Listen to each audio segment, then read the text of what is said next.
በመንግስተ ሰማያት እንደው ትልቅ ሰው ማን ነው አሉ። ጌታን የጠየቁት አንተነህ መባል ፈልጓል ሁሉም ማለት ነው።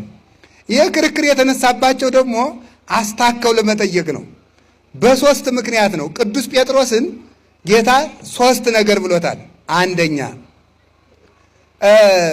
ስምዖን ወልደ ዮና የዮና ልጅ ስምዖን ሆይ አንተ ብፁዕ ነህ፣ ብፁዕ አንተ ስምዖን ወልደ ዮና አንተ ብፁዕ ነህ፣ አንተ አለት ነህ፣ አንተ ኮህ አለት የሚል ስም አወጣልሃለሁ።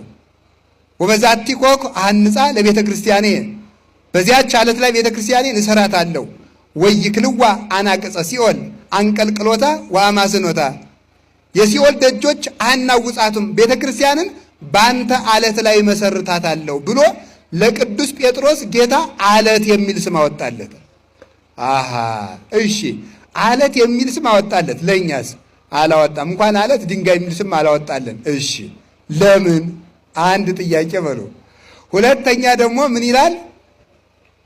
ወለከ እሁበከ መራውተ ዘመንግስተ ሰማያት ዘአሰርከ በምድር ይኩን እሱረ በሰማያት ወዘፈታይከ በምድር ይኩን ፍቱሃ በሰማያት። በሰማይ ያሰርከው በምድር ያሰርከው በሰማይ ይታሰራል፣ በምድር የፈታኸው በሰማይ ይፈታል። የመንግስተ ሰማያት መክፈቻ ቁልፍ እሰጥሃለሁ አለው። አሃ ቅዱስ ጴጥሮስ ነው የሚበልጥ ማለት ነው። ሁለተኛ ጥያቄ። ሶስተኛ ደግሞ አንድ ቀን ጸሐፍት ፈሪሳውያን ተሰብስበው መጡና መምህር አሉት ጌታን። አቤት። ለቄሳር ግብር እንክፈል አንክፈል? የዚህ ዓለም አንዱ ተንኮሉ መምህራንንና አባቶችን በፖለቲካ አጣብቂኝ ውስጥ ማስገባት ነው። አንዱ ተንኮሉ አሁን እዚህም ውስጥ እኮ አለ። እዚህ ወሬ ሊጠባ የመጣም ፖለቲካ የምንሰብክ መስሎት የመጣ እዚህም ውስጥ አለ። አሁን ማለት ነው እነማን እንደሆኑ እግዚአብሔር ያውቃል። ለነፍስ ተምረህ ብትሄድ ይሻል ነበር ልቅ ማለት ነው። አሁን ምን አሉት? ለቄሳር ግብር እንክፈል አንክፈል አሉት። አይ ክፈሉ ቢል አረ የሰውዬ ፖለቲከኛ ነው ሊሉት፣ አትክፈሉ ቢል ደግሞ በመንግስት ላይ ያምጻል ሊሉት ማለት ነው። ችግር እኮ ነው እናንተ። ከሰው ጋር መኖር እኮ ችግር እኮ ነው። ክርስቶስን በዚህ አጣብቂ ጥያቄ ጠየቁት ማለት ነው። ዛሬ የቤተ ክርስቲያን አባቶችን ይሄ መንግስት ልማታዊ ነው ቢባል ፖለቲከኛ ናቸው፣ እኒህ ሰውዬ ተነካክተዋል ማለት ነው ይባላል። ይሄ መንግስት ሌባ ነው ቢባል ደግሞ እኔም አላልኩም አሰረቀም እንላለን።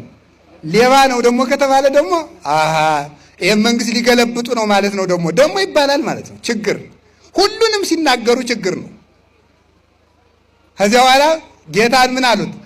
ሳንቲሙ የማሲ ሳንቲሙን አምጡት አላቸው። አመጡት። ዘመኑቱ መልኩ ወመጽሐፉ ከመጽሐፉ ላይ የተጻፈው ስምና ፎቶ የማን ነው አሉት። በቀኝ በኩል የኪሩቤል ስዕል አለው፣ በግራ በኩል የቄሳር ስዕል አለው። ሊያስቸግሩ አይደል የመጡ? በሉ እንግዲያስ የቄሳርን ለቄሳር የእግዚአብሔርን ለእግዚአብሔር ስጡ አላቸው። ምን ማለት ይመስላል? አንድ ጎኑን ለቄሳር አንድ ጎኑን ለእግዚአብሔር ስጡ ማለት ይቻላል? አንዱን ሳንቲም አስቸግረው ስለመጡ አስቸጋሪ መልስ መልሶ ሰደዳቸው ማለት ነው። እንዳይችሉ አደረጋቸው።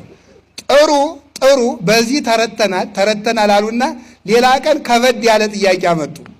ለደቀ መዛሙርቱ ቀረብ አሉና መምህራችሁ ግብር የማይከፍል ለምንድን ነው አሉ። አሁን የማይታለፍ ጥያቄ አመጡ። በሐሳብ የመጣውን በሐሳብ ረታቸው። አሁን በተግባር መጡ። መምህራችሁ ለምን ግብር አይከፍልም አሉ። የነገስታት ልጆች ይገብራሉ አይገብሩም አላቸው። አይገብሩም ያስገብራሉ እንጂ። እንግዲህ እኔ የአብ የባህሪ ልጁ ገብራለሁ እንዴ? አስገብራለሁ እንጂ የንጉሥ ነገሥት የአብ ልጅ እኮ ነኝ እኔ የንጉሥ ልጅ እኔም ንጉሥ ነኝ አላቸው። ግን ከመይታወቁ ህዝቡ እንዳይበጠበጥ ግን አለ ቅዱስ ጴጥሮስን ሂድና ባህር እዚያ አሳ ተቀበልና አሳ አጥማጆች ሂደህ አሳው ግብር አምጥተህ ክፈል አለው። ከዚያ በኋላ ተመልከቱ ምን አደረገ። አሳው ሲወጣ ከአሳው ውስጥ ምን አገኘ? ወርቅ ዲናር አገኘ። ከዚያ በኋላ ያንን ከፈለ። ምን አደረጉ መሰላችሁ? ሕግን ማክበር ስለሚገባው የሕግ ባለቤት ስለሆነ ግብር ከፈለ።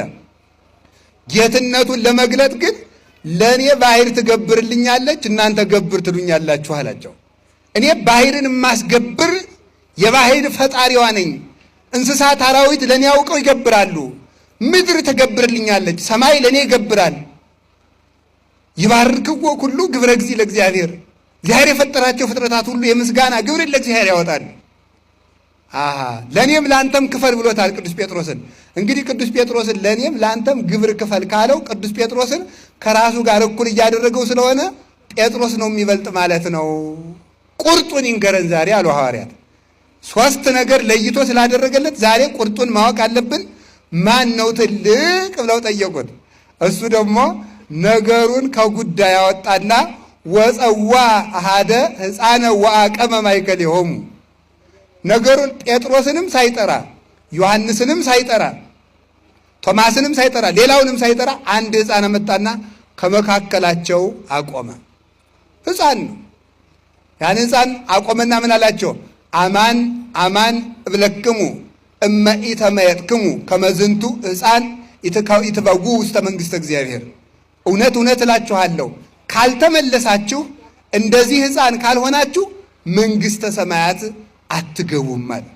ዛታሃተ ርእሶ ከመ ዝንቱ ሕፃን ውእቱ የአቢ በመንግሥተ ሰማያት። እንደዚህ ሕፃን